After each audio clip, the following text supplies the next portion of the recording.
Hello and welcome to Everyday Eternal number 143, your favorite, most deceptively named bi-weekly legacy podcast. Today's show is brought to you by our brand new Patreons, Connor Clark and Matthew Schreiber. If you want to support the running of the show directly, you can support us on patreon.com/everydayeternal. Guys, this is insane. We're using a new piece of software. We can literally see each other while we're recording. And it's already so much fun, I don't want to do anything else ever again. The future is now. The future is now. People may not believe us, but we were never like watching each other before. We were always just like voice only. So we were having to like judge the tone and each other. But now we can see how stupid we all look. Yeah. I think we should all agree that we just zoom in on our eyes, or maybe on the mouth. Maybe that's a new type of audio recording. So for the minute before we press play, Julian was just zooming in on all the parts of his face. So just so we all know, guys, listeners, will save you from that. You know, I can use my tele lens, which can go like 525 millimeters deep. Which at that point you can literally you can see the reflection of yours in my eyes. And did you know that that's actually a thing? Which can you see the reflection of Kiki Jiki? No, but that's a thing, and I read about that even like 10 years ago, that some special agents, when they want to steal your password, they can literally see the reflection of your computer screen in your eyes, and as you type your password, if it's like somewhere on screen and it's not like all asterisks, they can literally see the password in your eyes. And that was literally over 10 years ago that I read about that. So is this like things that apparently happened? That probably maybe happened? Maybe somebody just like made a BuzzFeed article about like 10 things people can see in your eyes or something. Yeah. Number 7 will shock you. I don't know. I think so. I don't know about that one. And now I'm wondering, can you see your opponent's cards in their eyes if they're that wouldn't work, right? I think that's called cheating. Yeah, that of course, but I'm just like wondering. I had a crazy story from the first GP I played. That was in Strasbourg 2013, where I thought I was like the smartest person in the room, wearing sunglasses at a tournament, at the side event. And then, like after the tournament, like Tomoharu Saito approached me. He's like, dude, pretty cool glasses, but like I can literally see all your cards. And then I was so cocky. I was like, dude, try me. And so that's Brainstorm, Terminus, Mode, Jace, Island, so Tundra. funny. It's a holy shit, like, yeah. And then I remember you guys know how I went. You guys know how Antoine Royal was actually banned from Magic because of that? Because because of Mode, no. Yeah, because of Mode. Yeah, he pointed out that the card exists, so he was banned. No, he played at the Pro Tour, and he could apparently see the reflection of his opponent's cards in his sunglasses. Or rather, I think he tried to see them because he was wearing them like on his t-shirt or something. And in the end, I think he wasn't able to see them, but he got busted for lying to a judge because he told the judge that he wasn't trying to, but multiple people had actually seen him trying to. And I think whether he would have been able to see the cards or not wouldn't even matter, at least according to the rules or policies back then. But the very fact that he lied to the judge was why he got basically. He probably would have gotten less trouble if he just said, yes, I was trying to. I think it's so funny, right? When you read about disqualifications and all that kind of stuff, a lot of times, maybe people would have gotten a game loss, maybe even like DQ'd from the event. But the thing that really got them into trouble was for lying to a judge in the long run. This is like, come on, just like take the L and that's it. Don't be a cheater. Yeah. So simple. Yeah, so simple. Something that's not very simple is, what the fuck, Kai? Which card? You have added 2 cards to our show notes. We want to discuss what you guys have been up to lately. And you added, maybe you want to help us out here, because I don't even know what any of those cards do. I've played one of them in Painter. No way, dude. Like, my God. The second one. Please stop. Like, it was probably like an hour ago, 30 minutes maybe, before the show, I gave this terrible band mid-range control deck with Entreaty Angels another spin to another fabulous 2 and 3. I hate that deck. Which format? Oh, like, looking at these cards, it's a genuine question. And like, so I was 2 and 2, and then my last opponent was a Japanese. I think I played him before. Was on Death and Taxes, like last year at least, and they was it Yoshiwata? No, it's not like that. I mean, he's the dude, but. Like, yeah. Oh, he's the dude. But, like, I think like there's the god of legacy, and then there's the dude of legacy. No, he is the D&T Japanese player. Yeah. But no, he like some other user. But like they opened with turn 1 Ancient Tomb into Thorn of Amethyst, and I like immediately thought that was maybe like some Eldrazi nonsense, and then they played Steel Seraph and Thran Spider, dude, and I had to read like so many of those cards, and like, dude, holy shit, these are great. Like Thran Spider, I gotta read those cards out loud because I don't think any of our listeners know even like that those cards exist. So both cards are from the new set Brothers War. And the Thran Spider, they're also both, by the way, they're both rares. Thran Spider, 3 mana, 2/4 reach. So that's basically a giant spider. But when it enters the battlefield, you and target opponent each create a tapped Power Stone token. Now, Power Stone tokens, not very common in Legacy, I think. And I had to read Power Stone token twice because it's worded weirdly. Yeah, dude, basically, it says you generate a colorless mana, but you can only use it for artifact spells. But the Power Stone says you cannot use it for non-artifact spells, and I'm like, what? So you can use it for activated abilities of non-artifacts. Okay, that's why it's worded so weirdly. So you I don't know, you can regenerate Masticore, which I don't know, that's the first thing that comes to my mind. Yes, you can regenerate Masticore with a Power Stone. Exactly. Okay. Yeah. But like common use in Legacy 2023. You could activate a just wait, like Newton's gonna add it to his like deck. You can activate a Stoneforge Mystic with it. It's worded weirdly, but yeah, I can't remember the reasoning why. Okay, I guess that kind of rings a bell. Yeah, but yeah, like I clicked like crazy to try to cast a Snapcaster Mage with that mana. Didn't work. Anyway, that also has a 7 mana ability, and that ability is not a joke. He activated that ability like 3 times in game 2. So it's a 7 mana activated ability. And look at the top 4 cards of your library. You may reveal an artifact card from among them and put them into your hand. Put the rest on the bottom. So this doesn't seem very powerful at first, especially for 7 mana, but basically what the deck did was like, it was a Microsynth Garden, Chalice of the Void, Thorn of Amethyst type of like prison. Steel Stompy kind of deck, but to back it up with cheap creatures such as the Foundry Inspector, which makes all your stuff cheaper, and then plays crazy stuff like Thran Spider, and then the Steel Seraph. So that's a sick. Wait. Going back to Thran Spider, like the 7 mana thing, is that actually good? Because when I was reading it, I was fully expecting it to put it into play. I mean, it was. I brought in Collector Oof.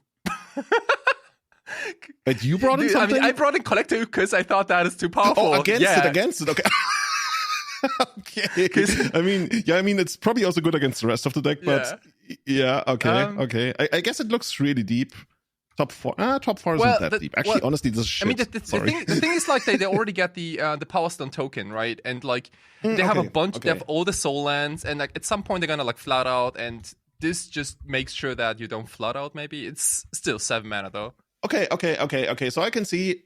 It blocks Diver really well. It blocks Dragon Rage Channel. Okay, I'm gonna retract my assessment of it's shit. I'm just gonna say it's not that good. Yeah. You've nailed why I tried it in Painter because it blocks DRC. But you blocked that one? Or Delver, Delver if you can. Yeah. But like they're not going to attack Delver into this. I meant you included that. Okay. Is our money going into like Thran Spider? I have a foil one if you want, but it's not good, I promise. Dude, tempting. And then the other idiot was Steel Seraph. Now that's a 6 mana Artifact Angel. It also has Prototype for 1 white as a 3/3. But it's a 6 mana flying 5/4, and at the beginning of combat, target creature you control gains your choice of flying, vigilance, life, or lifelink until end of turn. Reads out for the cheap cost of 6 mana. Yeah, this is like, I don't know, we ordered a Chroma from Wish or something. Yeah. So what should I say? Like, not bad. Honestly, like I don't think I lost to the creatures. I just lost to like Chalice of the Voids and like double. What's it called? The Thorn of Amethyst. Yeah, because Microsynth that was actually like one of the better things with Microsynth Garden is to copy another Thorn of Amethyst while you have a lot of pressure on the board. I like that a lot. And I've played against a kind of. It looked like White Hammer. It didn't have. I don't think it had the hammer aspect, but it was like white steel stomping with the Ingenious Smith. But it had Thorn main deck, and the gardens, and that was a really good interaction. I think that's one of the best ones. Like copying LED is really cool, and that was what everyone gravitated to. Right. But just being a land that casts your thorn, and then the next turn you just like it is another one, Exactly. or copies your creature. I might be playing LLM like a Steel Stompy variant with. Oh, I can share screen. Hold on, with Armix. I want to get some vengeance here because I called this out when it was spoiled, and Julian shot me down like crazy. And Julian also doesn't remember at all what the card does. No, but I want to play Steel Stompy with, I think, Gardens and Thorn, and that interaction was like part of the reason why. So Armix is a 3 mana, 2 and a black, legendary artifact creature golem. It's a 3/2. And when Armix Filigree Thrasher attacks, you may discard a card. When you do, target creature defending player controls gets -X/-X until end of turn, where X is the number of artifacts you control plus the number of artifact cards in your graveyard. So it's a 3 mana 3/2. When it attacks, you can like loot a card to kill something. Julian looks incredibly unimpressed. Well, the thing is, I've seen it in sideboards every now and then in Legacy. It's not like the card doesn't exist, but it doesn't exist enough for me to actually be able to name it. But now that you've like explained it to us, I can't say I haven't seen it being used, but I've never really seen it used by anybody who did right. I mean, it kind of reminds me of like Glorybringer from Standard, you know? Where like...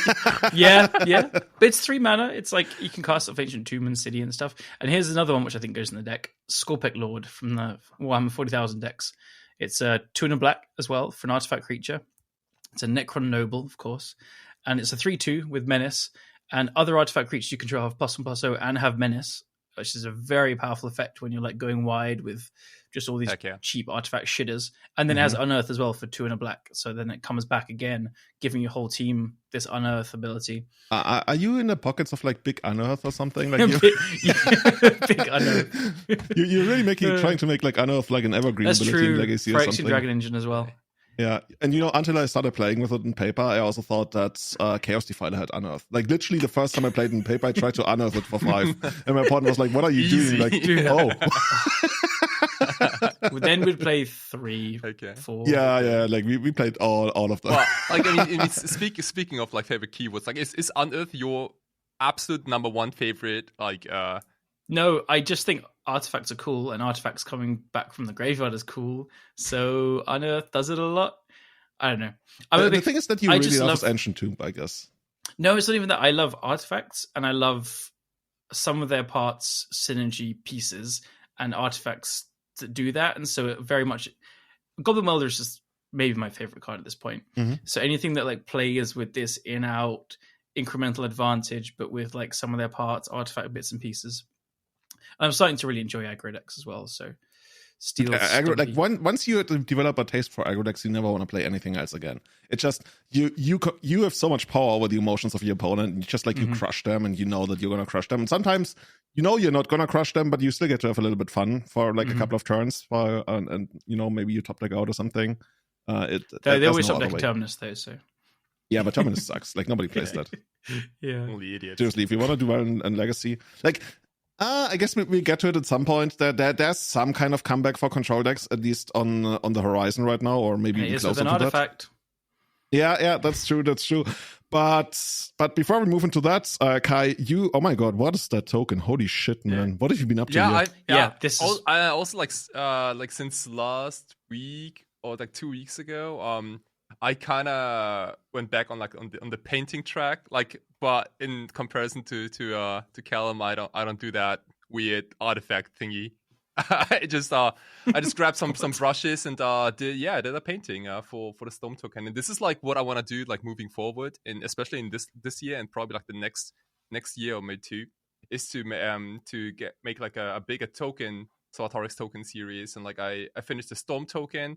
A few other tokens are in the queue already, like Angel token and Clue tokens are next probably. And I don't know. I just kept listening like podcasts and music, and it's just so good to even like rewatch some streams and whatnot while painting. And how long does it take you to do a painting like that? And by the way, for people who want to see it, it's going to be on your Instagram, Sartorics, on your Twitter, all over on the place. Twitter, on Instagram, right?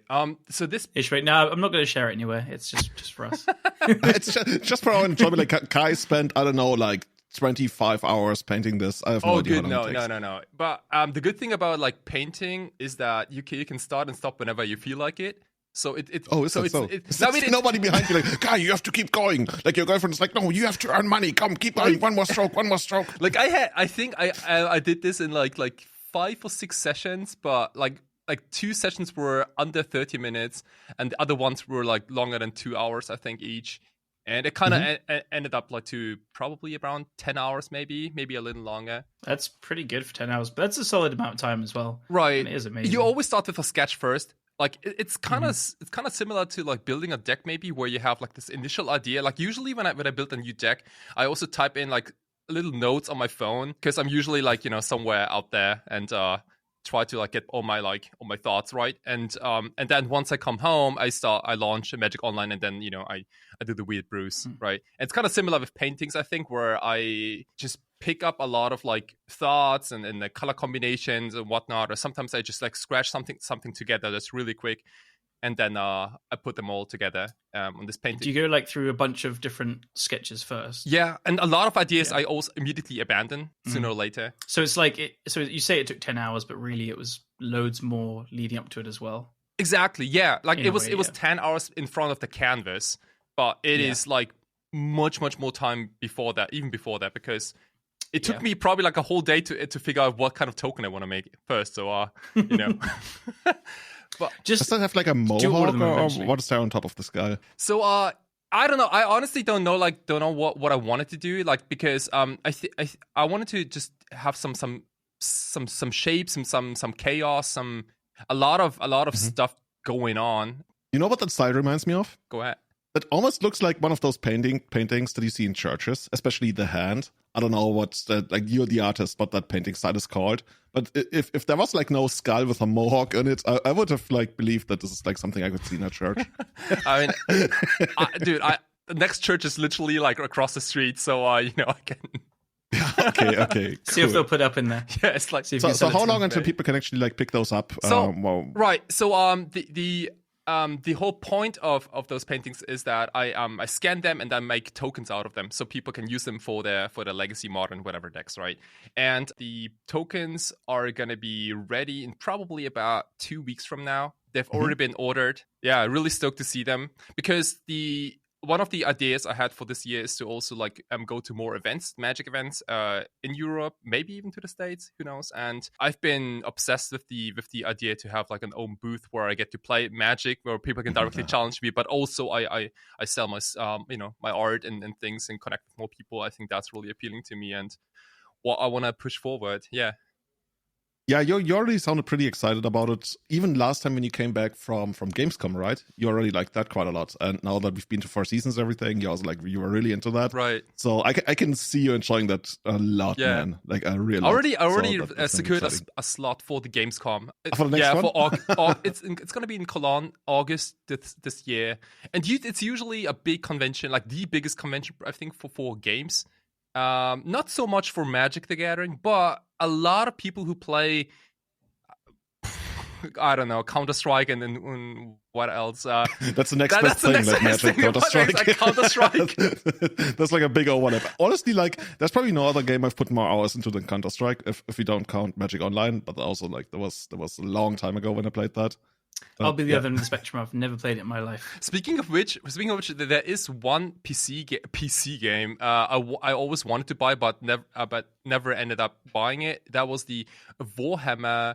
I think it was called Mark of Chaos or something like that. It was like, because I played Warhammer 4th Fantasy in 40k for a few years, and then I stopped. And like a few years after, they released this PC game, which was kind of the same, I think. But I don't know. I haven't tried it, and I downloaded and played like half an hour of this Warhammer Total War at the moment, which is meant to be like fantasy, where you're commanding all the units. Apparently, it's incredibly deep and complex, but it's like it where you don't like have one-on-one soldiers. It's like a whole battlefield, and you have to control every unit as you go and sacrifice units and trading and all this kind of stuff. So maybe that would appeal. Actually, now that you say it like that, it doesn't really sound that appealing to you. I think a lot the Warhammer games are either like, just shoot 'em ups or strategic. Right. Yeah. If that makes sense. Right.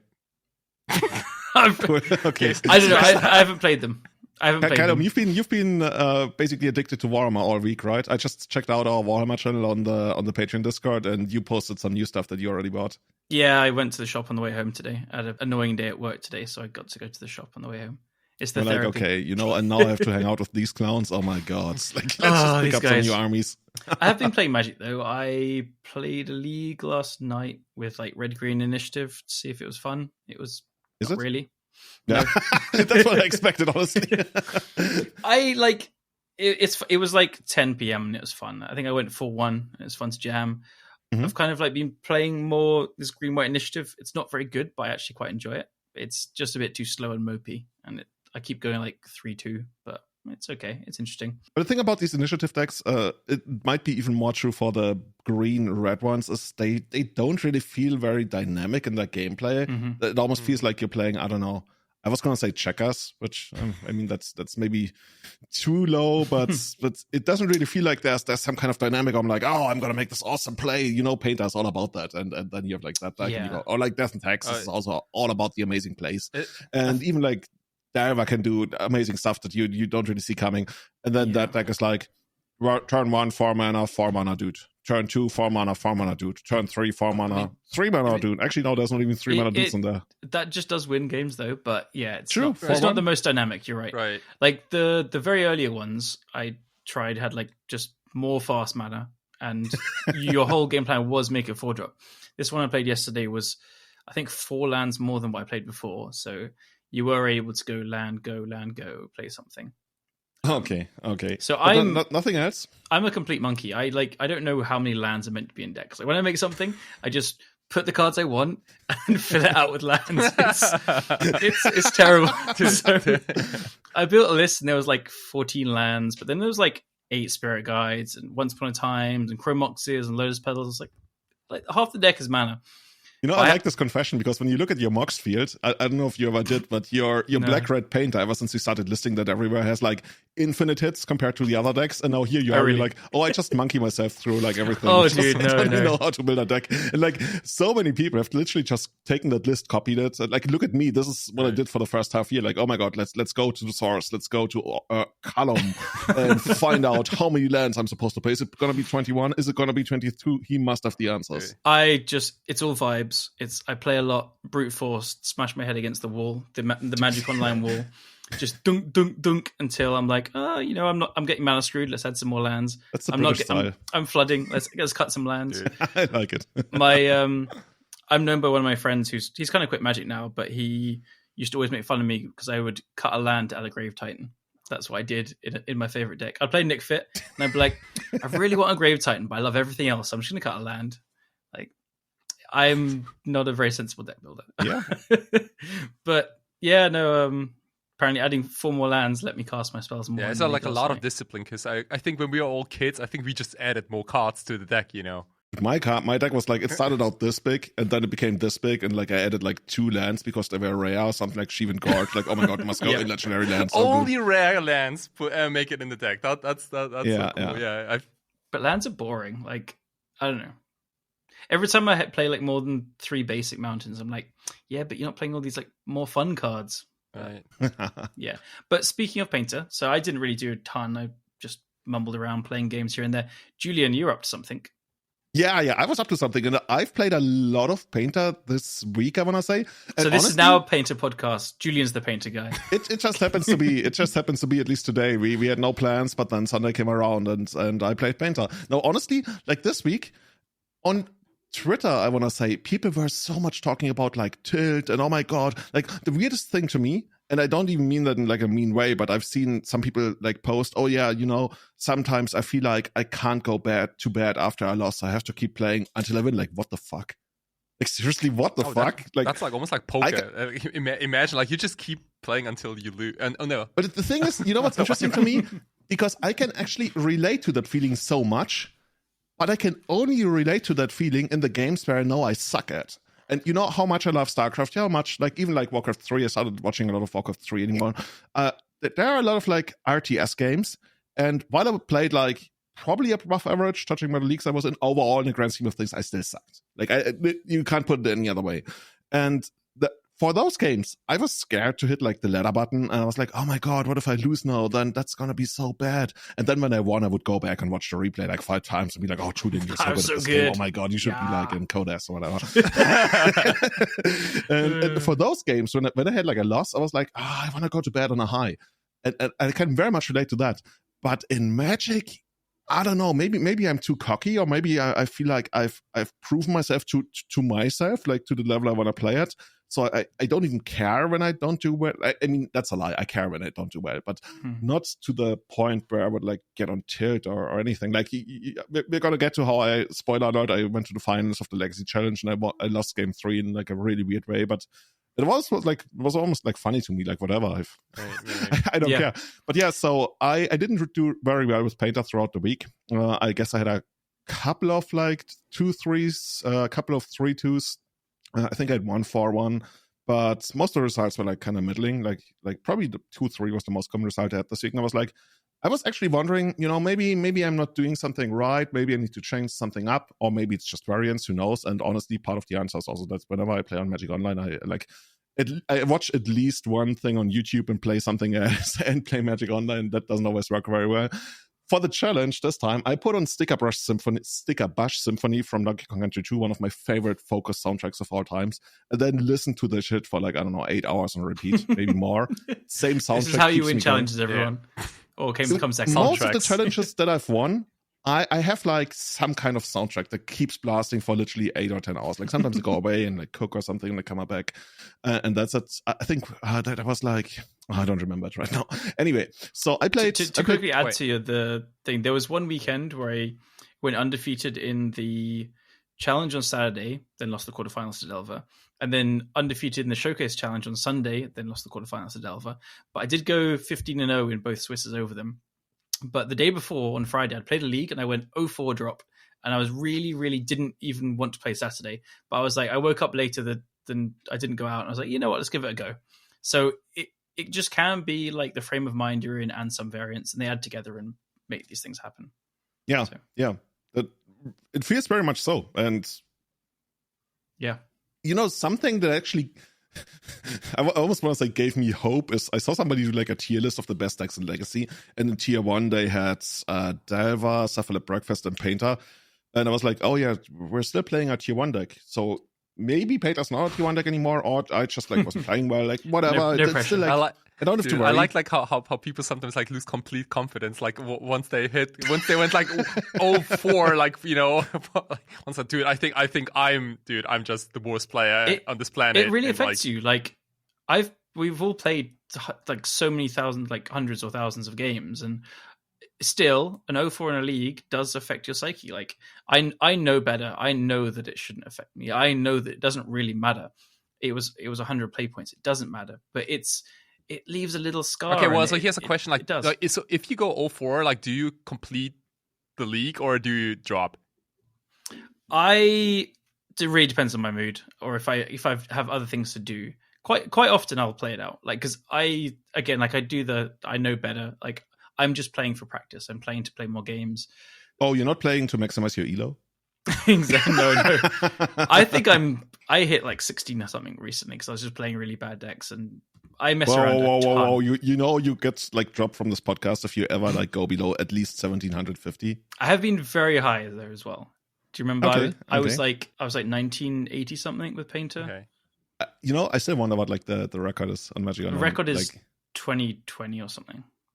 Yeah. Or 2060.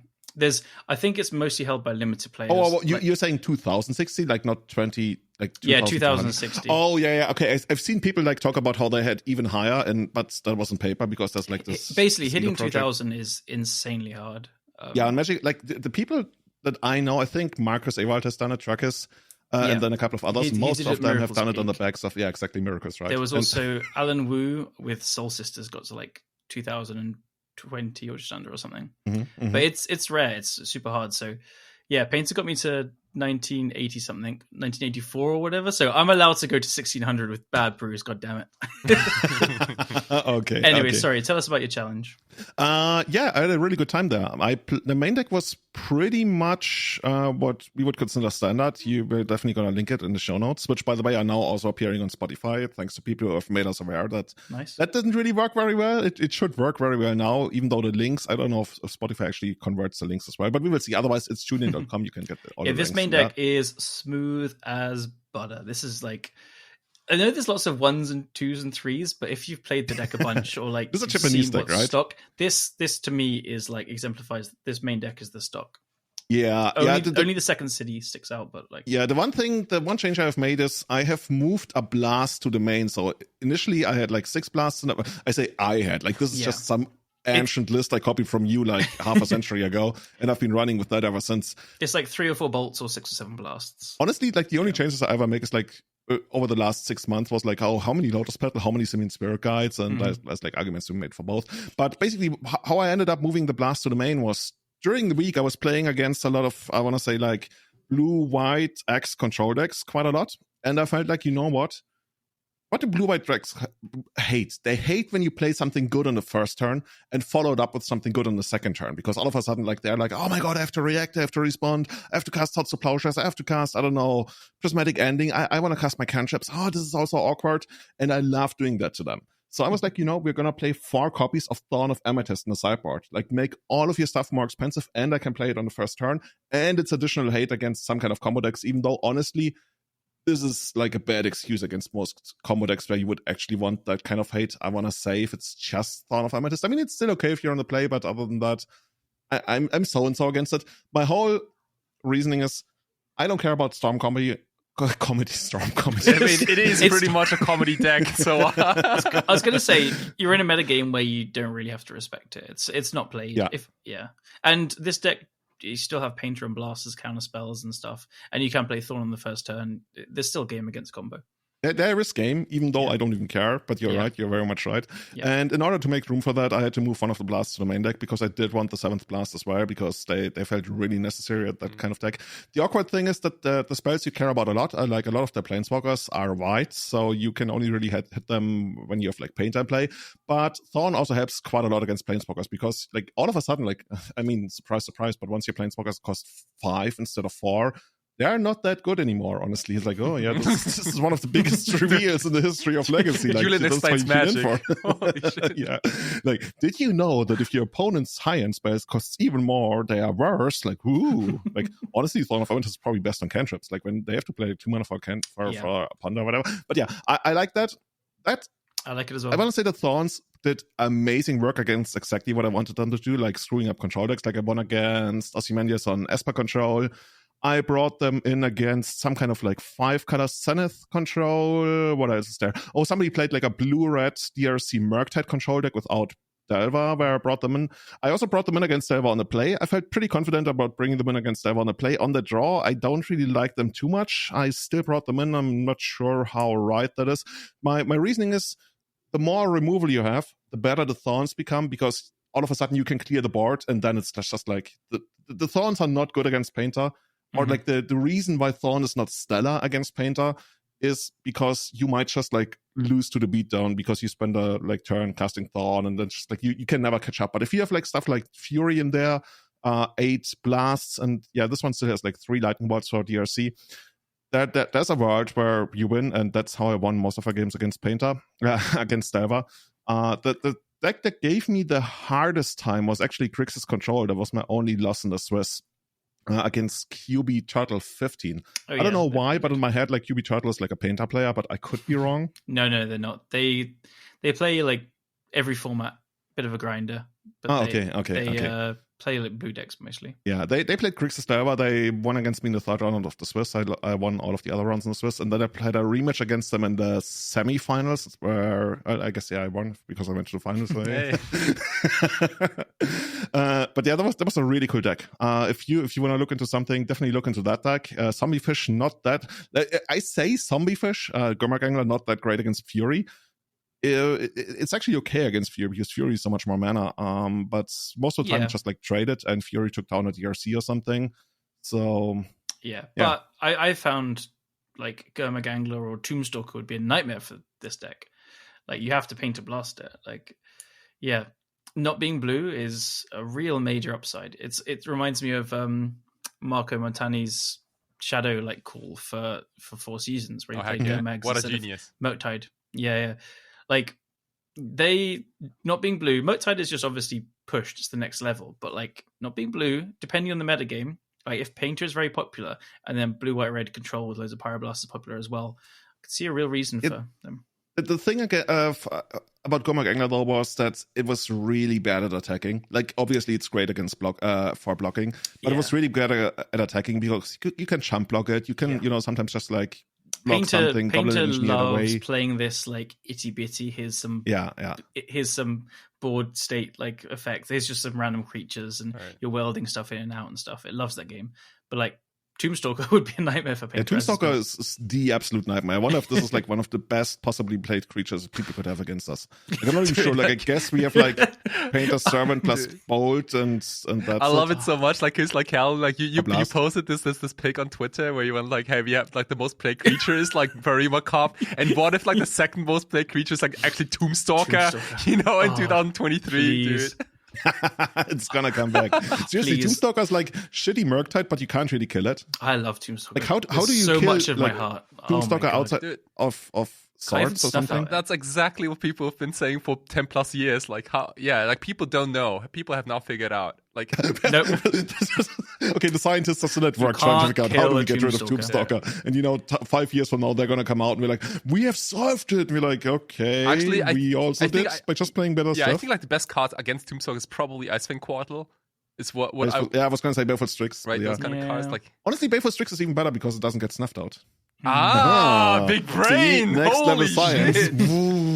there is that one other card that's good against it. Swords to that's something. One more? Swords to nah, dude. I wouldn't play that. That's probably for that's for beginners. Dude, what are you on about? Like this is crazy. All right, cool.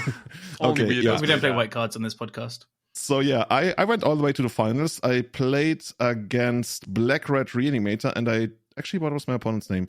Piao. And Piao got the best of me. I knew what they were playing, and I actually noticed like the week before they also got to the finals and they lost. I guess that means next week I'm going to win the finals. Oh. But yeah, in the first game I was in a play. I had like keepable-ish hands from like my 7 and 6 and something in my 5. I think I went all the way down to 4 because I was trying to find like something that's at least, like Painter plus Blast or Soul Guide Lantern or Soul Guide Lantern, like my Silver Bullet in the main deck. I didn't get it. I ended up keeping a hand with Painter or Saga and a potential turn 3 kill if they ever let me get there, but I turn 1. Arcane, whatever. Yeah. Second game, I won on the back of just like Graveyard Hate. Third game, I keep a hand that I feel like pretty good about. I have some kind of like grave interaction. I have a proper game plan and everything. I feel like, okay, I mean, if they have the nuts, they have the nuts. I'm not playing the game to beat the nuts. The people who like go, 6 and 3, they are the ones who want to beat the nuts. Dude, I have so much hate for people who go 6 and 3. No, honestly, that's not even true. Like, I hate people who feel. No, I don't even hate people. I hate the mindset of being like, I want to be good against everything and like. Julian is going off.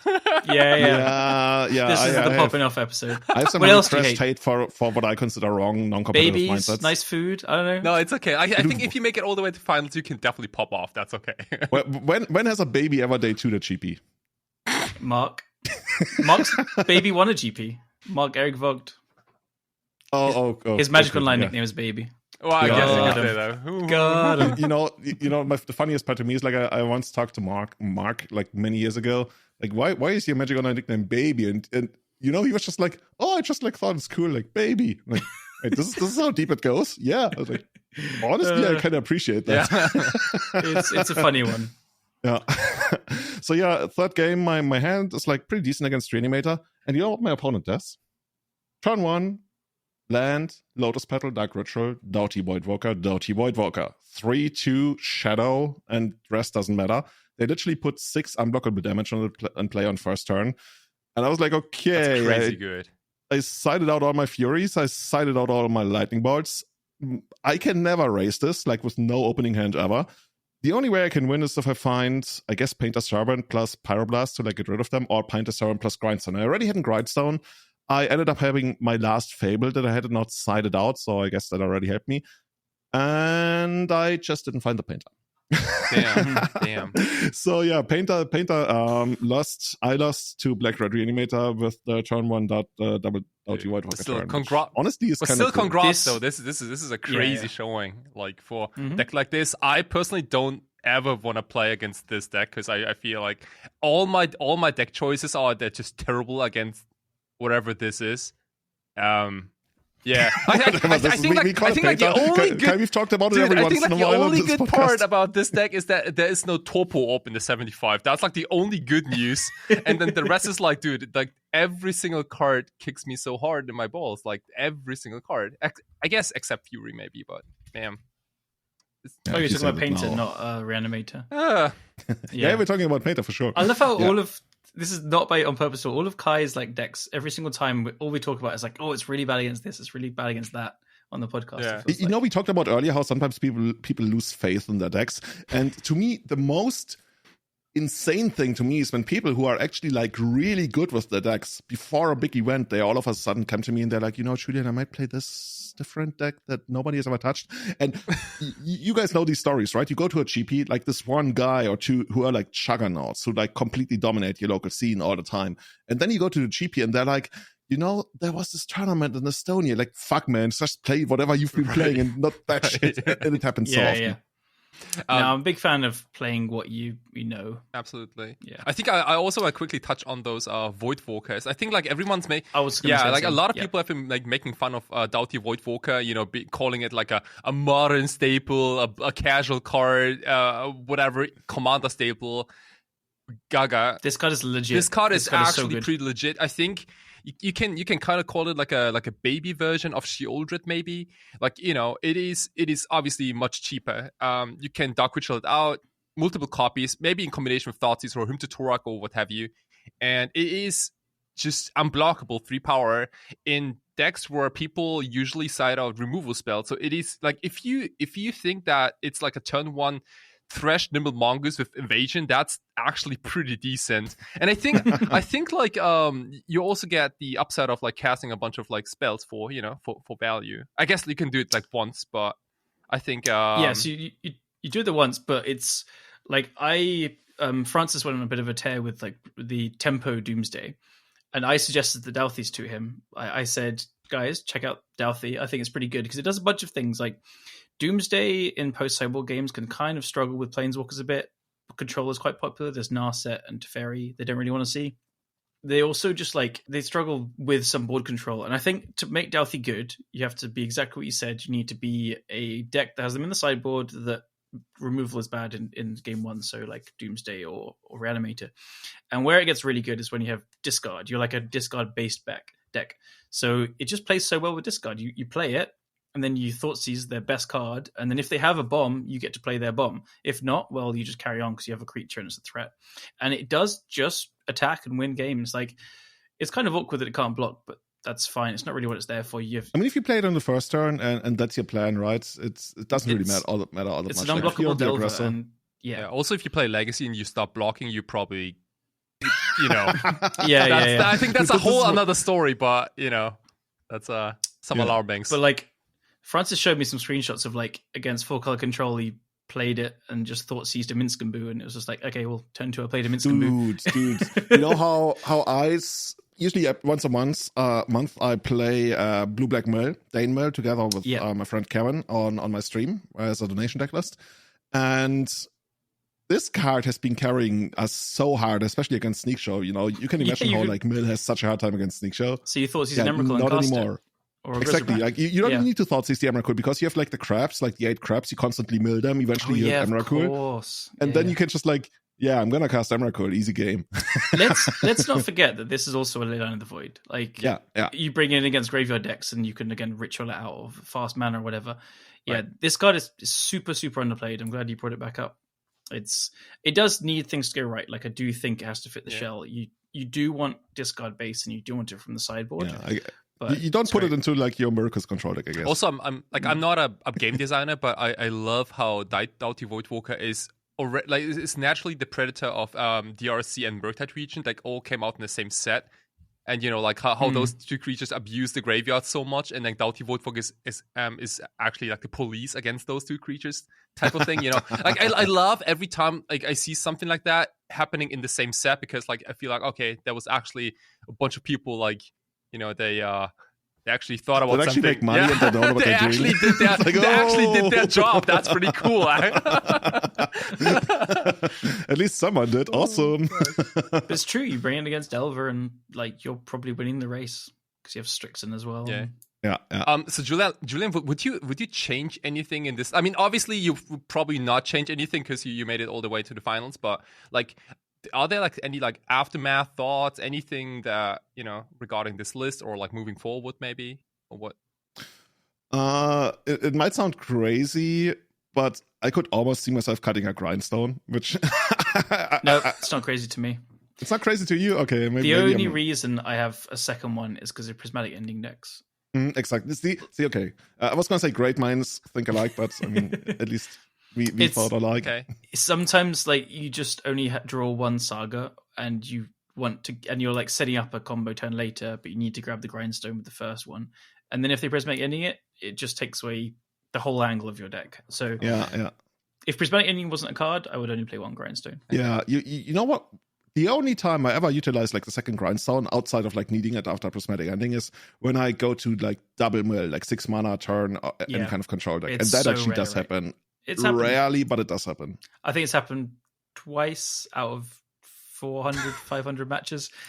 So maybe more for you. Okay. Only are we counting like all matches or control matches? All matches. I've not played against control 500 times. Okay. Yeah. Against control, I want to say like it happens like 5% of games or something. I've seen you post more screenshots. Like maybe I'm just better at killing them earlier. I was going to say maybe you're bad at milling them, but like no, you're better at killing them earlier. It's all about the frame. I love it. I love it though. I feel like especially like in combo decks, like people usually start with as many win conditions as possible, like as many redundant pieces as possible, and then like once they're at the point where they're really good with the deck, like they start cutting those win conditions and bring in more interaction or more other stuff, to not lose games. Sometimes I did during this tournament that I rarely did before. I would sometimes cut like a painter or even two. I felt like, oh my god, I show a painter versus Delver. Oh, really? Usually. Yeah, dude. This is amazing. Like literally, that's exactly the matchup where I shoved some of the painters because I was like, it needs too much to go right. It depends on the sideboard and depends how much you have to bring in. But if you're bringing in the Thorns, I would cut one grindstone, 2 painters. I think something like that. Yeah. And then trim on 1 Lotus Petal. Yeah. And you keep 1 Lotus Petal so you can like just saga it out. We need the extra mana boost and stuff. Man, the deck is. I was gonna say the deck is coming together after it's like top 8 like several events. Okay, everything. So guys, guys, now that we have like two Mono Mountains players on the podcast, like, can I ask you like a personal question? So let's say if I pick up Painter, okay, if that ever happens, like, what mountains should I put in my deck so you block me on Twitter? Ugliest mountain. Honestly, I like coherence, like in art design, everything. Like everything I like, it's very coherent, primarily in what it tries to do.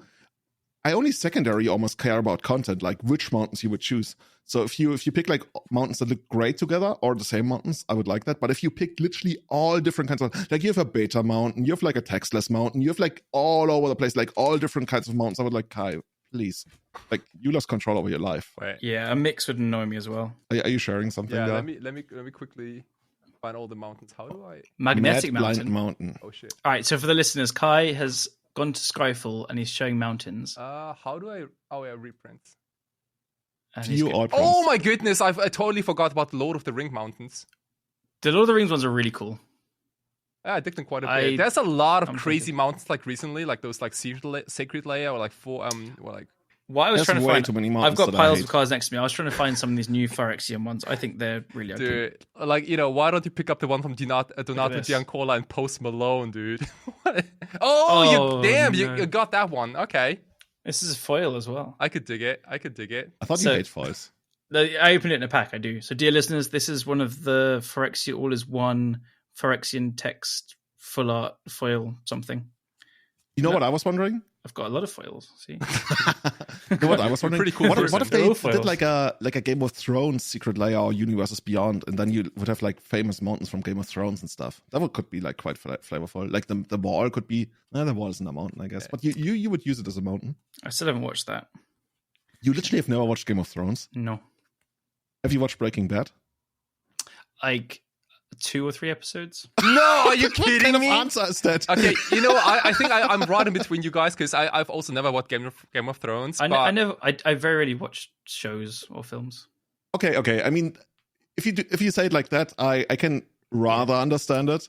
You've asked me a few times, like, how do I have so much time to follow all these games? Okay, because I don't watch true. TV shows. So True. I Okay, spend you're all not my wasting your time. time. I spend all my time reading and watching Warhammer and Legacy and Magic and stuff. Okay, so here's the thing. I can actually excuse not having watched Game of Thrones in the sense that, okay, I mean, if you really got into it, I think you would love it because it's really smart, especially like the earlier parts.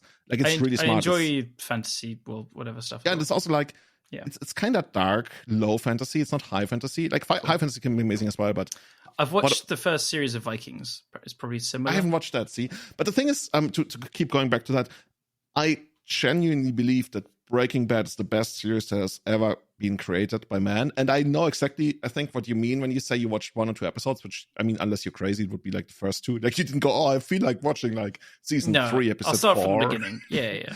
Yeah. It's very slow. It starts very slow, and it's very much worth it. And I guess we can skip ahead from there because that's like a discussion that keeps happening over the internet, like literally every day. And I have a couple of friends that I want to get into Breaking Bad because I honestly feel like they would be missing out on something in their life if they never watched that because it's just so incredibly good. And to end that, it also stopped when it had to stop. It's only 5 seasons, and it literally, like, it wouldn't, like, if we had a 6th season, we wouldn't like remember it as fondly as we do now. But yeah, anyway. I mean, there is a movie right after that called El Camino, which is kind of like a bonus thing. I don't know. But you don't have to watch it. You can if you want to. Like all the actors are like grown ups already. It looks a little weird because I think a few years passed between like those. Like 10 or something. Yeah. Like they all got chubby. Like 5. They all got chubby. So one of them, like Meth Damon. But anyway. So yeah, to go back to your question, Kai, what would I change? The main deck thing, that's like the consideration. What would I do if I took out a grindstone? But if I played this on paper, I would probably play it somewhat differently. I'm not sure I would play like 4 Thorns in paper. I was about to say, also... paper and Magic Online have very different lists now. It's especially since we play like Chaos Defiler, right? Yeah. Defiler makes the difference, and then like kind of what people play in paper as well. But what Defiler does for the deck changes like so much as well. Like So for paper, I would play a rather different list. The sideboard would look quite differently. I've been really enjoying Plague Engineers in the sideboard when you have access to black and stuff. Also, paper is much more diverse, like Callum basically implied, and you don't play against, let's say, Derva every other round almost, like in this tournament. How many times over? Like if I count this tempo deck as a Derva deck, I played against it once, twice, 3 times, 4 times, and I'm gonna count Shadows or Derva deck 5 times out of 1, 2, 3, 4, 5 out of 11 rounds or something. So this is what happens on Magic Online, and that's why my deck building is much more geared towards that, and also the graveyard, because Black-Red Reanimator just keeps doing incredibly well, and I think XJ Cloud suggested that like for the next 2 weeks everybody's gonna play like 8 dedicated graveyard hate decks, so we can hate that deck out and keep continuing playing like a normal game. Yeah, that's like vintage almost. That's crazy. Like when I got into vintage, like many years ago when I was first introduced to it, like people told me, okay, if you have like 9 cards against Bazaar in the sideboard, that's where you start. Yeah. Like anything fewer than that, that's just like not even playing vintage. I will say though, on Reanimator, so Jax just made a tweet like an hour ago in response to XJ's "Can we all play 4 ley lines, 4 macabres?" And Jax is saying 1 in 1,000 makes it to the top, and then he posted what I think is yesterday's challenge. There was 1, 2, 3, 4, 5, 6, 7, 8, 9, 10 Reanimator players. The one who won was your opponent in the final. They went 8-1 overall. And then after that, their records were 3-3, 3-2, 2-4, 2-3, 1-5, 0-2, 0-1, 0-3, 0-1. What a shitty deck. Nobody should play that. Oh, so this deck spikes hard, but that is a terrible, terrible day for Reanimator, despite winning the challenge. So I think the deck is doing pretty badly. Like, it's really powerful, and it needs a new or like right metagame for it. And then it is really powerful. It's undeniable. And so a new metagame, and also grinders kind of like to play online because it's, it is powerful and it can just win. You don't need to think that much. It's not too hard to just pick up. Whoa! You just don't go need to think that much has been called. Yeah, just 2 Douthy's turn 1, easy. Yeah, that's really interesting because I feel like whenever that there's an open meta game where people try out shit, I think a winning strategy is always show and tell or sneak attack. Like those cards, like this strategy is just undeniably good in especially those slots. I feel. We have a lot of secret show going on in Berlin right now, and I can totally see why, because there's a lot of bullshit going on. Everyone plays whatever they want. Like generally, or like in Magic. I mean, we still try to play some Magic, but it's the card sneak attack. It cannot be stopped really, like by Bruce. That's Bruce. Is that the name of that's your pig needle? In Magic, there's almost this tradition. Like after a ban, JPA comes in and wins the next challenge with like a list that has like 4 days as far as I don't know. Probably like a 2012 list, yeah. Yeah, exactly. There's always a way to tell how good Delver and Control is in the metagame. Because if JPA is on 3 or 4 days and 2 or 3 Simian Spirit Guide, Delver is really good. If he's on like Spell 2 PS. Frost Storm, 2 Spell Pierce, then Control is good. You can just we should tell have, what like, metagame you're in by JPA's forecast. deck list. Like you can just tune in. Okay, what is JPA playing? What can we learn from that? Days and Monkeys. They should really like make an app for this, Yeah. How many Frost Storms or how many days is he playing? And you'll know. Doesn't JPA actually like live in Berlin? Can you just like go to him, like get some direct, like maybe it's like an API that we can link into and like get some information? Or maybe I should build the app API myself. Yeah. You just like feed it like fake information. It's just like, today JPA is doing this, like real life reality show. Okay, sure. Yeah, it just tracks how many copies of each of those cards are in his Magic Online like active deck. Right. We're laughing now, but this is the future. Yeah, dude. Like I want to say I spent like an hour talking to ChatGPT today about the weirdest stuff. I talked to ChatGPT about like what if we get Kai to talk to the mayor of Berlin about switching the entire city to the legacy format. That was crazy. That was scary as hell. Yeah, like this is the weirdest stuff. And then at some point, ChatGPT like kept insisting that Kai Savatari was a character from Yu-Gi-Oh! And I was like, "Are you sure?" And then it gave me like a link to his biography on some fandom website, and the link was broken. Like there was no Kai Savatari, and like ChatGPT kept insisting, Kai, that you are a character on Yu-Gi-Oh! And like after talking to it for like 10 minutes, it eventually like admitted that, okay, it's just like I was wrong. I'm sorry, Kai is not a character on Yu-Gi-Oh! It's just like a Magic player and an artist. Like, okay, sure. This is weird. But guys, when we look at the post-ban meta, we already talked about it last time. What are you guys seeing in here? We got basically the results from the 4 last legacy challenges going on here, including the showcase challenge that happened last week on Sunday. One word: diversity. Yes, seriously, I love it. Love it so much. I also don't get the vibes that it's gonna go. Like we had things where like when Lurrus was banned, everyone was just like, yeah, we're going back to snow meta, and that was completely right. We had like when Blue Ray Delve was really good, then like Bond Horizon 3 came, we're like, yeah, well obviously they're just gonna play Murktide, Ragavan, whatever. Now it's not obvious. I think maybe we are in the honeymoon phase still, and people are trying random stuff, but it's been a couple of weeks, and it's still diverse, and I don't feel like anything is destroying everything. Delver actually feels really quite fair and like lower tier 1. And look, we've got Maverick winning challenges. We have Rug Delver with Tarmogoyf winning challenge, the showcase challenge. Yeah. We have somehow Tarmogoyf returned. The boy Tarmogoyf. My beauty. We've talked about Tarmogoyf and Tombstalker on this podcast now, so the goose has got to come back soon, right? Right? Honestly, like, give us another 2 weeks, and 2 weeks from now, we are literally going to talk about how Team America I was just going to say that. Like, dude. It's going to be like Team America, sinkhole your land, dude. By the way, I think the first play I ever made on Magic Online was like sinkholing my own Underground Sea. That was the very first spell I cast on Magic Online. Yeah, I mean, there's a reason people say Magic Online is like the hardest meta game in the world. You play against people like Kai. Hashtag I can see that. Best user interface ever. Like, yeah. Rip to all the people who died to Sylvan Library when it still worked differently. The hell yeah, dude. Tarmogoyf back on the menu. I think people love it. And maybe you guys also saw some Italian brews with like hooting mandrills, and that is literally like before any of that Modern Horizons nonsense. Yeah, Hoodie Marigold, it's a good card. It was just completely power crept out, and I played it at the Orlov in Beijing 2019. Mm-hmm. Rock hooting mandrels with, I believe, Oko as well. Yeah, I mean, oh my god, back then, dude, I was so bad. Like, I learned a very valuable lesson back then. If you play tokens, put them in different sleeves. Oh, because yeah. Like game 2 or 3, I opened my opening 7. There was like food in there. There was an egg in there. Like there's actually food in there. Judge.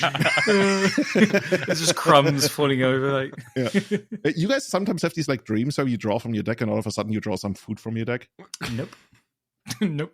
I had that dream, and I heard from at least one other person that they also had that dream. Like, you draw the top card of your deck and it's like a banana or it's like a sandwich, and you're like, oh, that was supposed to be a card, and then you draw more cards, and then it's like cards, and then at some point there's some food again. You're like, what is this? And like, I had that dream, and I literally heard that from somebody else, so maybe that's just like a pattern and it means something.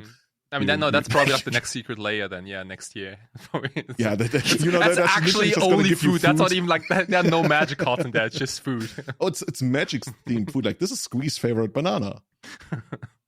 Yeah. No, anyway, so yeah, we already talked about it. So we got wins by D. Neely on Green, White, Black, Artisan Maverick. We got Jacob is Boss on Rug Delver, pretty much like Tarmogoyf, Snow Nimble Mungus, no Stifle, but everything else, Rug Delver. We got Chibeta on Blue, White, Red, Staff Control. We're going to talk about that in a moment. And of course, my opponent from the last challenge, Piao on Black, Red, Reanimator. Other than that, like, as Callum already mentioned, like, this is so diverse. There's not even like a point in reading out of these decks because there's hardly any deck that has more than 2 players. Say even one. It's amazing, really. Yeah. Let's give a quick go through to the top 8 of the Showcase Challenge, because those are pretty prestigious. It was like 300 players. So this is like the top of the decks that like did well recently. So we had, as you said, Jacob is Boss on Rug Delver. Second place, we have Moon Madness on Naya Depths. Third place, with Echo Baronin on Red Green Initiative. Fourth place, we have the Scuba 96 on, you've put Blue Red Green Delver, so I guess it's like Minsk in the sideboard. Okay, so it's like blue red stuff otherwise. Then E2 Star on Band Control. Il Livelatore, which is Claudio Bonanni on 4-color Reckless Control. That's Claudio, yeah. That's Claudio. Ooh, dude, how do you guys know so many people and their nicknames? Oh, because he put it on Twitter. So also whenever you see a 4-color control deck or any legacy deck that looks odd, that's usually Claudio and his friends, because like they're called Wooded Team and they usually go for like Wild Brews. Like, dude, like that list, like the 4-color control deck, it doesn't have a playset of either Swords to Plowshares or Prismatic Ending. It's like a 3-off Swords to Plowshares and a 2-off Prismatic Ending, and then Engineered Explosives and I think he has like 3 or 4 Terminus. Yeah, like there's 11 removal, but there are 2 Terminus and 2 Engineered Explosives in the deck. Decklist is wild. Like, and then he plays 3. I'm looking at it right now. He must have played a different. Oh no, you're right. Oh, it's down there. Somehow Magic Online lists the sorceries underneath the lands. And he plays 3 like Reckless Impulse. Yeah, 2 Prismatic Ending, 3 Reckless Impulse, 2 Life from the Loam, 1 Portent. Like, dude, what is this? Dude, this is wild. This is Italy. Yeah. Wait, he's got Bosichu Endurance. I thought like Bosichu who shelled us all. That was been the next level. Like, hey, my Loam is not going to be counted. Okay, sure. Thank you very much. Yeah, 2 copies of Engineered Explosives. That's probably going to catch a lot of people off guard. Yeah, I can very much imagine that. It's insane against Pater and a little bit less so against Breakfast, but like it's just not on anyone's radar, so it'll just get people. I mean, it also takes out like DRC and Java. Yeah. And is there a way for him to put it on top? No, not really. No Academy Ruins. No. That's the next step. that's in 2012 or something. It's the Fear Man. Yeah. Let's put Intuition back in there. But he's playing Reckless Impulse, which we said has the most potential. Which you said, things. Like, credit to where credit is due. You probably just saw it on some tweet. I came up with the idea. Said this card in the spoilers. I remember, but you did? Yeah, but I only said it for the. I remember I made fun of you for that. Yep. Yeah. that yep was a little bit too fast, man. I said it would be good in I said Sapphire Medallion or the Ruby Medallion deck, but whatever. Anyway, I'm still not sure about it. I think I'm coming down as well. People are messing around with it, but I'm coming down. Is this the future of bullshit control? Like, is Anorak not their prophet anymore? Like, what I don't know. Anorak is streaming a lot. Okay, he's excused. Yeah, I saw McQuinn source like make some comments about it. He played it and then like played Reckless Impulse and he hit like Terminus and something else bad off it, and he was just like, "Yeah, I'm off this." Yeah, it was something like that. Oh god. Anyway, then so we'll see how bad that goes. And then in 7th place we have FGC, Francis, our friend, on Tempo Doomsday, Doompo as we're calling it. Love it. Doompo. And Doompo. Like this is the dumbing down of legacy deck names. Nobody thought it was possible, but here it's happening. I do suggest going and checking out him on Twitter. He went on like a 17-3 run with the deck recently, and then he's kind of been playing other things. But I think he's just at FGC. I'll find out in a minute. But this is with the 4 Dalthy Voidwalker and the Cyborg, which we said, and he said they've been really good for him. Oh, he's been causing that. Like Francis is a mastermind. Like he has so many like ideas for like deck buildings and then things like that. I think he's a really smart. At Francis Cowper, COWPER. I will say I'll take the credit. I told him to play Dalthy Voidwalkers, but the deck is really well built. We talked about it in France in Bologna. He has a very like great mind at taking in the metagame. And then he has decks and styles he plays, and he plays what he's comfortable with always. He's not going to just pick up a stumpy deck. He'll play Esper-based combo decks or like blue-white-based control decks. That's his wheelhouse. He'll play some random other things sometimes, but within that, he'll see what's good in the metagame. And he's been on Breakfast for like 3 years, but he's only played it when he thinks it's really good. And so he top 8'd 4 seasons last time, not the most recent one, the one before. And then this one, he played it, but he said in the way, he was like, I think this is a bad choice. People are ready for it. It's on everyone's radar. He was like, I should have played this or that, which attacks the metagame in other ways, blah, blah. And I was like, yeah, it all makes sense. So yeah, definitely go and listen to Francis. Big shout outs. You know what I like about Francis? I think he talked about that at 4 seasons as well. How, because I saw somebody come up to him, some, I think, Italian guy. He was like, oh, dude, I follow like all the stuff you post and all the deck lists you make. You're like my prophet. Like everything you say, I will copy. And I think Francis later said, dude, like if those people knew that I also just like copy from this one guy over there that nobody listens to. It's just like from the painter guy. Exactly. Like I move it out to the world and then. His guy is Francis. Danny Ground. He actually exists. Yeah. He's Italian. He made top 8 of the ELM with Breakfast. I don't remember his actual name. It's Daniel something. Daniele Terra. Daniele Terra. Yeah. Them. So that's why he's called himself Ground. Yeah. It's pretty cool. Oh, man. But he's Danny Ground on Magic Online, and Francis is like, yeah, he was playing Breakfast for ages, like way before it was good. And Francis was like, I started copying his list and then just refined it and tuned it. And so Francis always says, like, if this is crazy. Anyway, you know what we need? You know this meme of the guy standing in front of that board where he's like connecting the dots and like trying to figure it out. This is literally like the map of legacy ideas and how they travel through like different people through the world, and eventually you trace it all the way back to, I don't know, some guy in like Scotland in the Highlands. He's got it all figured out. And he's playing the future legacy league. It all comes back to Arkan. yeah. He's already like playing Team America in the Czech Republic right now. I heard. Yeah, totally. Gonna come back. Anyway, so yeah, and so that's just like a very different top 8. Like we do have like 1, 2, 3, 4, 5, 6 like blue decks, but they're all different. They're all doing. I was waiting for you to pronounce the name of the 8th place player. Oh yeah, Roter Erzengel. Loving it. Erzengel. With Erzengel. Bantstone Blade, which I don't have the list in front of me. You'd probably do, Julian, but does it have a Trailblazer's Torch? Yes, there's one copy of Trailblazer's Torch. Cool. There's Kadra Complete. There's Umisawa's Chitte. Everything else is like pretty much what you would expect. Like 3 Auras, 2 True Name, 4 Stoneforge, 4 Noble Hierarch, 2 Stifle for, I guess, 2 Teferi, 1 Prismatic Ending for Ponder. Yeah, this is pretty much. I love how much for, like, play Noble Hierarch is seeing these days. Yeah. You know what I hate? When people go turn 1 Noble Hierarch, turn 2 Ancient 2 Natural Order, like, fuck you. Like, this is not how it's supposed to work. This card was sacred. This card was beautiful. Yeah, dude. You're not supposed to turn 2 Natural Order unless like you have Cradle and like turn 1 Acceleration and Quirion Ranger. You're sacrificing this beautiful Noble Hierarch to summon a great big dinosaur. That's the next thing. And then they don't get Progenitors, but I don't know, like Apex Altasaur, baby. Apex Altasaur is that's the thing. You know, I recently lost a game because my opponent got like this Brontosaurus or something that like fights everything on the board and kills everything, like, whoa. This one I'll also take It's My Fault credit for. I suggested it for the deck XJ and stuff played, and yeah. You're slowly turning into Arkan, man.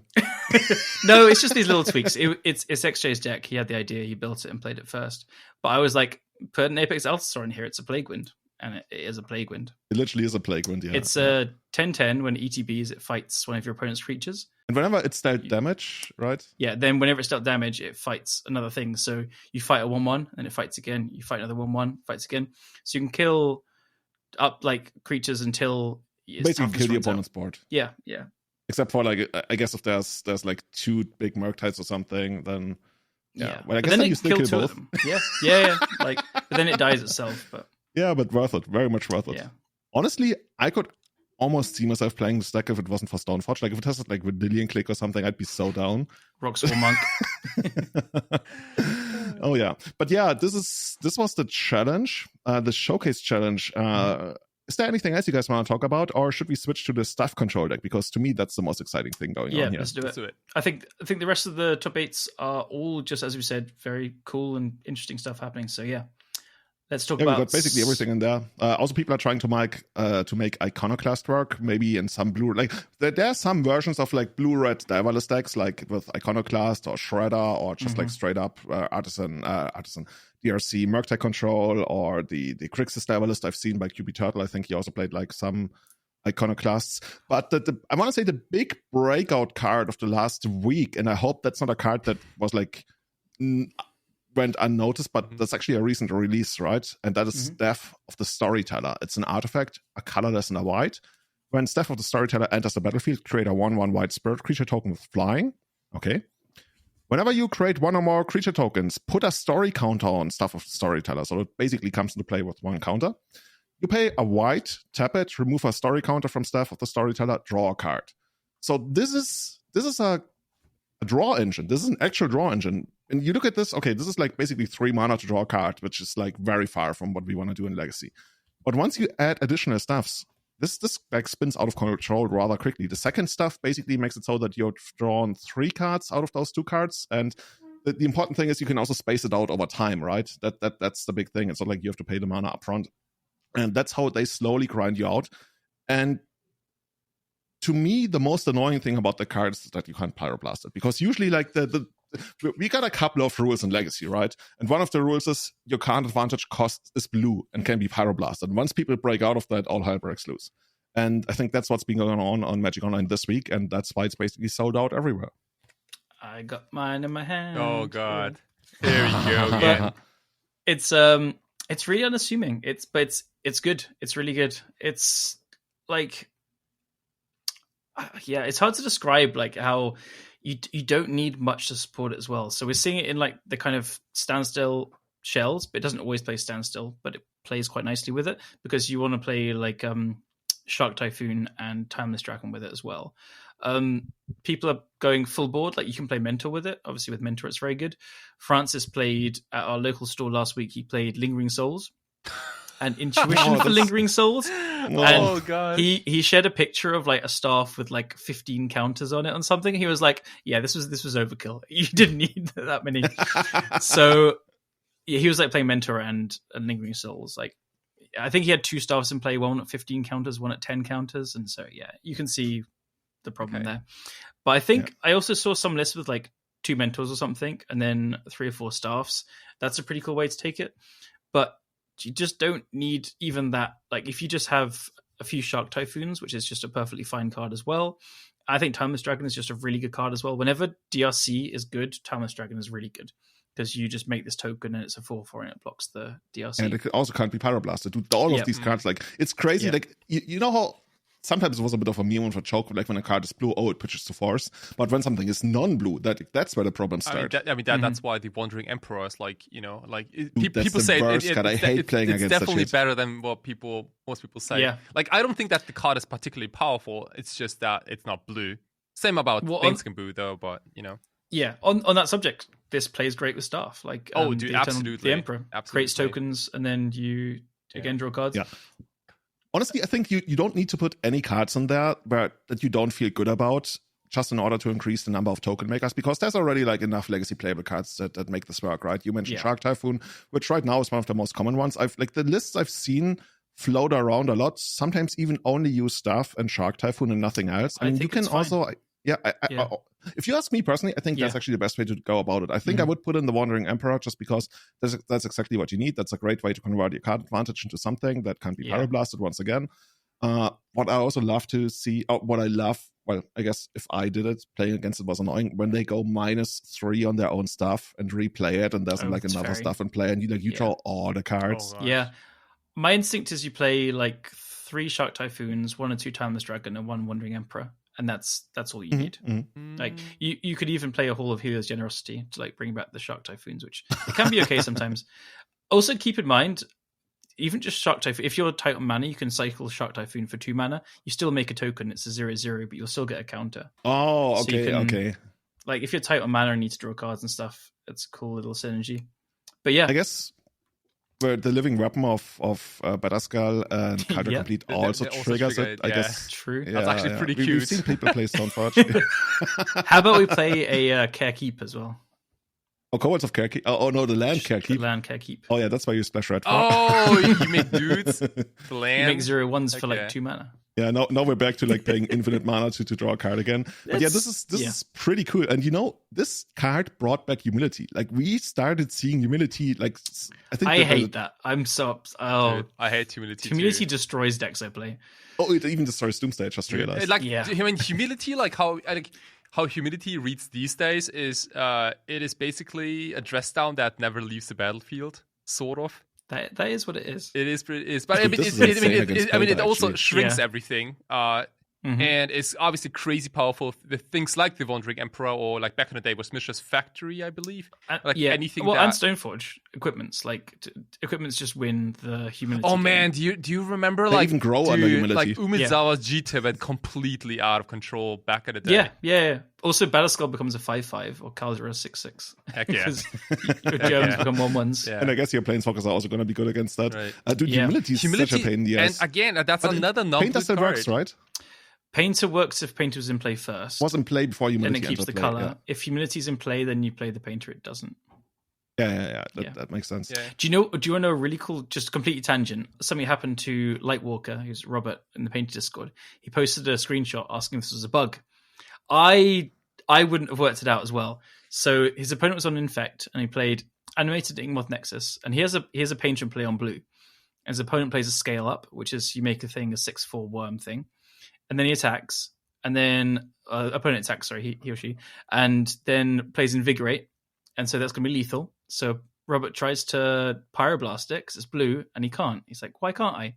Scale Up makes it green. Oh, you should have asked Kai. Oh, damn it. Scale Up says, your creature becomes a 6/4 green worm token, and because the Scale Up was cast after the Painter came into play, it takes precedent in the layers. Yeah. So if you could flash in Painter afterwards, it would be a timestamp thing, and then it would turn non. But I guess it would still keep the color, right? Painter doesn't take away colors. Yeah. So if you play Scale Up and then you vialed in a Painter, it would be green and blue. Yeah. But because Painter's in play first, you play Scale Up, it just goes green. It's so weird. It's Anyway, honestly, sorry. That's one of those tiny little things that you feel like, oh my god, this probably goes unnoticed in paper so many times. Right. Yeah. There is a German guy, I've forgotten his first name, I think Jacobian something. He's putting together a Google Doc or a primer of loads of weird Painter interactions for the deck as a whole. So he says he's going to keep building it up and taking notes and stuff. And then when it eventually comes out, we'll definitely shout it out and post it here. There's going to be so many people on YouTube who are going to make content out of that. This is like a content mill if you have something 5 legacy interactions you've never seen before, and then you've got this face. Oh god. Dude, stop. No. Julian's making the O face, the surprised face. Oh. I mean, that's how you get the views on YouTube. Apparently so. Dude. I would know, right? My last video had 20 people or something. But back to the stuff. The other cool thing with this is I would never have thought to put this in a legacy deck. If reading it, I didn't know it existed. I'll be honest. There's so many new cards, I had no idea. And then I think someone won a challenge with this. Yeah, Chibeta. Yeah, I just talked about it. Cool. It's just upon reading it, I instantly was like, okay, actually. Oh no, honestly, I totally lied. Chibeta won this Saturday, 2 days ago. But the hype, the craze around that stuff has already been going on for over a week. Oh, it was a 5-0 from I'm forgetting the name now. It was with with like a big blue-white robot card. Not a Transformer as well. Oh, yeah. Shiroke? Yeah, I know what you mean. Honestly, I don't see the card really it's in the list. It's over here. It's Shorokai. It's too far away, actually. You have to make it bigger. What does Shirokai do? 4 mana, 8/8. Shorikai Genesis Engine. It's a legendary artifact vehicle. 2 colorless, a white and a blue. It's an 8/8 and has crew 8. So, but if you pay a colorless and tap it, you draw 2 cards, then discard a card. You create a 1/1 colorless pilot creature token. With this creature crews vehicles as though its power was 2 greater. Oh, not 2, but 2 greater. So it's like 3. So if you have like 2 of those and then a random 2/2, I guess, then yeah. I mean, honestly, it's probably just there for the looting, I would guess, and making random tokens, and then every once in a while you can actually crew it. Mm-hmm. For a 4 mana thing that needs to pay like a 5th mana to become active, I don't like it. It also can get Pyroblasted. I guess it's an artifact, so it's kind of hard actually to get rid of when you think about it. I think if the deck had like more white spells to pitch, such as like Solitude, like Shorikai could be like a little better because you can pitch to both Force and to Solitude, things like that. Like I think since last year I've already I've always started to look at multicolored cards. Like, okay, so how many different elementals does the thing pitch? But it's kind of like on the cute side of things. Generally speaking, honestly, I think it's not needed. Yeah. But like generally speaking, probably. I think the stack is pretty soft to combo. Like to spellburst combo at least. There's not a lot like all of Legacy right now. There's not a lot of counters in this control deck. I found what I think is the first one, which is from Whoop Orc. I think this was the first 5/0 that it was W then 3/0s. They play quite a lot, and they have 3 minor misstep, 2 force of negation, and 4 force of will main deck. It's a solid amount. Okay, yeah, that's okay. Minor misstep covers a lot of ground against combo decks because you get to snap the Dark Rituals. Counter target duress. Yeah, exactly. Yeah, and they are on 2 as like token makers: 2 Wandering Emperor, 2 Shurikai, 4 Shark Typhoon. Yeah, that's it pretty much. Yeah. When I look at the list of G-Beta who won the challenge on Saturday, literally in the main deck, the only interaction is 4 Force of Will, and I guess Humidity if it's like Doomsday, but that's already like kind of hard. That seems very like maybe we are like underselling Humidity a little too much, because I think all we know is that how powerful or non-powerful Humidity was like back in the day, but also there was no power creep. Creatures were not really powerful, and cards like Lingering Souls or like other token makers were decent options, right? Like, and now most creatures have a lot of text. They are actually all super overpowered. So like making all of them like, and you almost don't have any like go white strategies. Like there's no like Young Pyromancer-esque card in Legacy right now, and a lot of things go like they scale up in size. So you're saying Humidity is even better? I think it's actually super good right now. Like not only because of Thassa's Oracle, but also like if you resolve this versus Delver, they're dead. Like. Yeah, so basically, I guess the way we should then view it is it's actually a win condition. It's not like something you get like barely get yourself into and then you drop it, then you stabilize. No, this is like Humility comes down on like turn 7 or 8, and then it closes the game, like it completely shuts out the game. Imagine you play against these like initiative natural order decks. Well. Yeah, like against initiative, against Painter decks, maybe against against Thassa's Oracle, against Ursa Saga constructs, against Delver. Like I could almost see Humidity being the main strategy of maybe like a future deck that just purely tries to resolve Humidity, and then it's gonna win somehow later. It doesn't even matter how it wins, but okay, so that's the opposite of what I was just describing then. Oh, so you're saying you want to like accelerate it out, maybe even? Yeah, I could totally see like a blue-white Jeskai. What, dude? Here we go again. Exalted Angel, let's go. White Stompy with Staff of the Storyteller and 4 Humility, 4 mode. Like just sell both of your kidneys or something. Suppression Field, pay 3 for your stuff. Anyway. But seriously, you think that could be a thing? Okay, because I could see it. Because creatures are so good right now. Like, I hate to agree, but Humility does seem really good.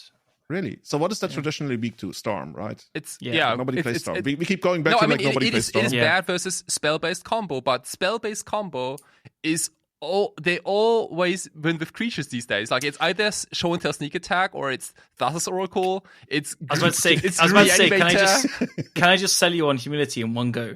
Your opponent casts a turn 1 Show and Tell with 5 force Oh, swords back dude, up. You're like, love it. Yeah, love big it. man, love sure. it. Resolves. I love it. Get it. You haven't it. Sure. Nice 1/1. Nice. Yeah. Okay, can we go? Sure. And then stuff of the storyteller completely takes over because he also have like creatures and stuff. Yeah. Okay. So here's the thing. I want to see whether that actually works out. Maybe somebody, I don't know, one of you guys wants to put some time into trying to break humility for legacy. Honestly, how much is it? Like expensive right I'm now? about to look it up right now. Yeah. Okay, who's faster? I have LLM in not this coming weekend, the weekend after. Maybe we'll play staff with 2 humilities. Oh wow, it is almost reserve 50, list. it's almost $50. Yeah.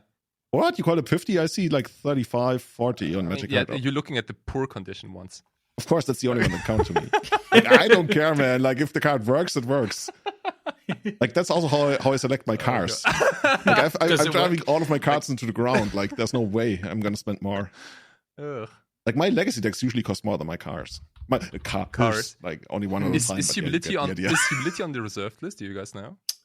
I think It should be. Scryfall usually tells you that, right? Humility. I don't think it never got a reprint, I think. It is part of the reserved list, yes. Oh. Hello. Oh, dude. Are we Are you are we thinking what like I'm thinking? dude, are we like a secret finance channel? Honestly, like at 30, like you can get, like the cheapest one is a poor Japanese one. And you know when they call poor Japanese, it's like near mint in Europe Yeah. or something. I'm the poor Japanese. There's a Portuguese one. Humildade. Okay, never mind. Let's not go into that. But Dude, why are all the cheapest ones Japanese? There's 5 Japanese ones at like 32 from Tokyo MTG. I mean, that's, What are those? I mean, I think like humility. maybe they don't ship to Germany.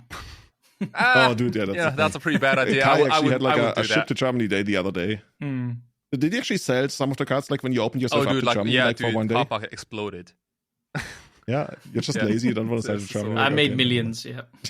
but like back to the topic though. I think humility, like it.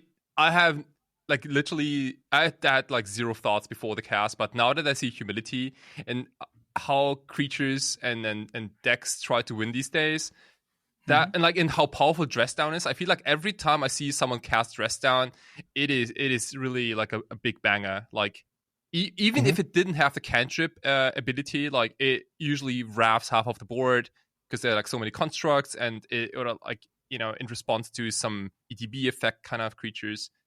It's You also awesome. know how annoying it is when your opponent like plays stress down in their own end step and then sticks around for your entire turn. You're like, fuck this shit. Oh yeah, dude. Like you can't I tap this think stuff for like mana. the only thing you can't do with humility is that like, in combination with like Phyrexian Dreadnought or Uro, dress down had like some synergy with those type of creatures, but humility Yeah, just but- shuts off okay. like all the creatures. But yeah, who knows? Like I would be kind of happy to see something like that, like Okay, humility guys. control. So let's approach it from this way. What are the 3 most common ways that people would be able to remove humility in Legacy right now? I'm gonna start first. Dude, I was gonna say that. A prismatic ending X4. I was gonna say that. Come on, say it. Wear tear. Come on, dude, say it. Serenity. Serenity is good. It's actually better than prismatic ending, I think.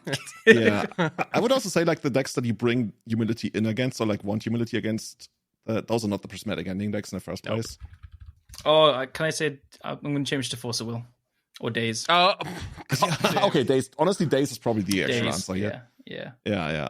Okay, Days is that Or- counts. or I mean, there's a Tuara. reason we don't play 4 mana enchantments against Delver. Yeah. Unless it's like, okay, a Stumpy deck. But like White Stumpy is like such a bad history in Legacy. Like, it never really worked like well. No, we didn't have the metagame recently where it's the best deck in the format. No. Yeah. But yeah, you guys are getting me excited about humility, even though I probably shouldn't be. But the art. I'm not excited about humility. I hate that. I don't want it to Oh, be you good. hate the card? Well, it's insane against Painter. I don't want it to be good.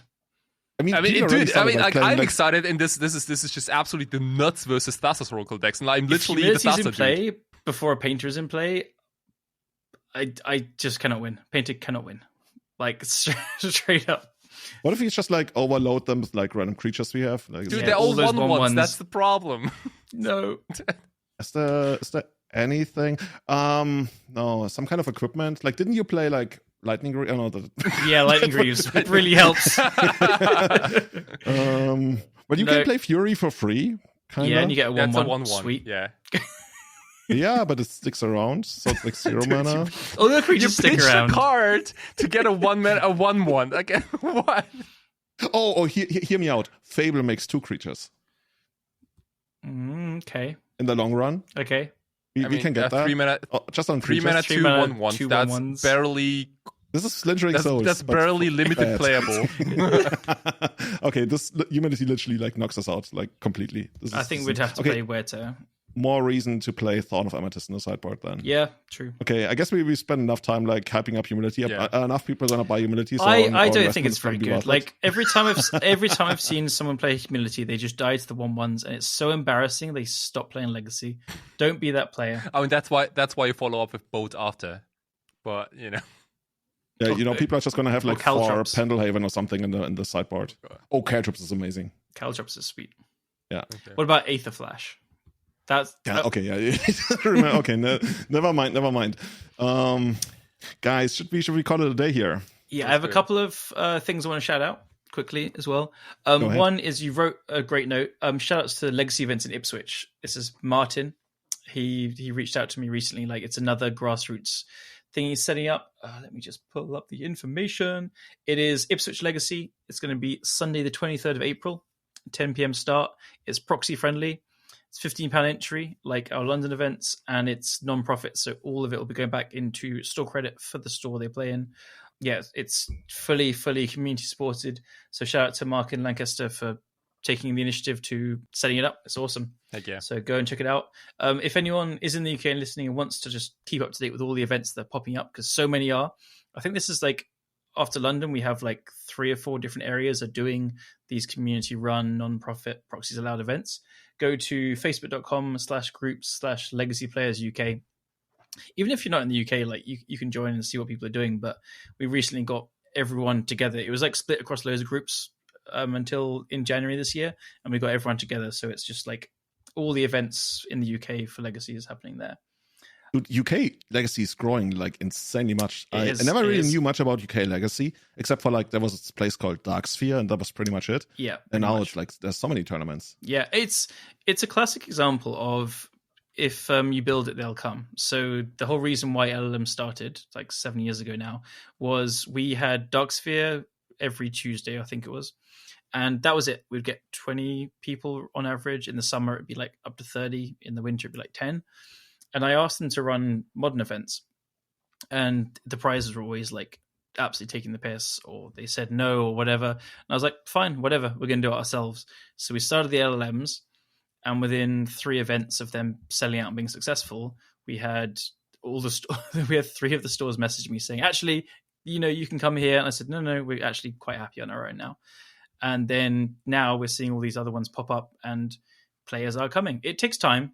Like I've said to every single person asking for advice, like the first few will be low in numbers, and it's just you need to get the word of mouth out there, and you need to make sure the events are fun enough so that their friends will tell their friends and say, come, it's really fun. But yeah, it's happening. It's popping up. Like the Axia Now events. Modern is always the biggest, but Pioneer would usually be their second like biggest thing. But they've said Legacy has been the second most popular format. All their big events and stuff. Wait until you hear about Pauper, right? Well, yeah, Italy is another thing. So yeah, Italy, like there are villages in Germany that have a smaller population than the amount of people Italy gets for a Pauper event. I think they had like 614 for a Pauper event the other day. And the most mind-blowing thing to me was the sign-ups were online for literally 20 minutes and then was sold out. Pauper's crazy. Yeah, that's Paupergeddon. What a cool name as well. Yeah. And I hear there's going to be even more, but I can't really talk about that right now. But yeah, it will be big. It's going to be insane. Yeah. Second is just a quick shout out to chap called Inkwelder. He goes off by. He's very active in the Painted Discord, not on Twitter and stuff, but he's won the 90s Magic webcam league twice in a row with Painter now. So I just want to give him a shout. Deck, huh? Yeah, it's a good deck. It keeps winning. Like in the Painted Discord, like people just keep posting like, "Hey guys, just won my tournament. Hey guys, just won my tournament."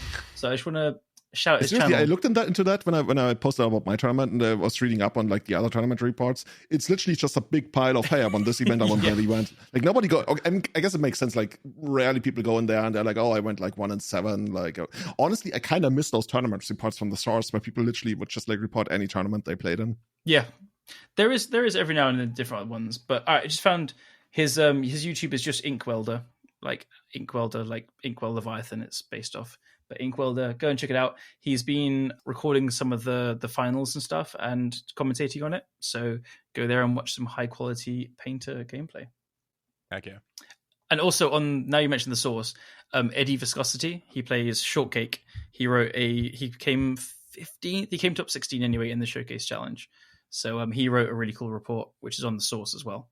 So go check out tournament reports on the source if you're still going to read their website. Oh, old school, dude. Awesome. But yeah, shout out to Eddie as well. Cool. Awesome.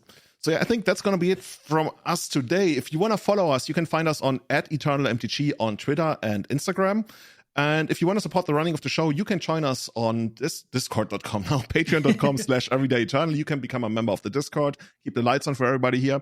And another way to support us, just to spread the word, get the name out there, join us on Apple Podcasts or Spotify, leave a review up there, let your friends, let your enemies.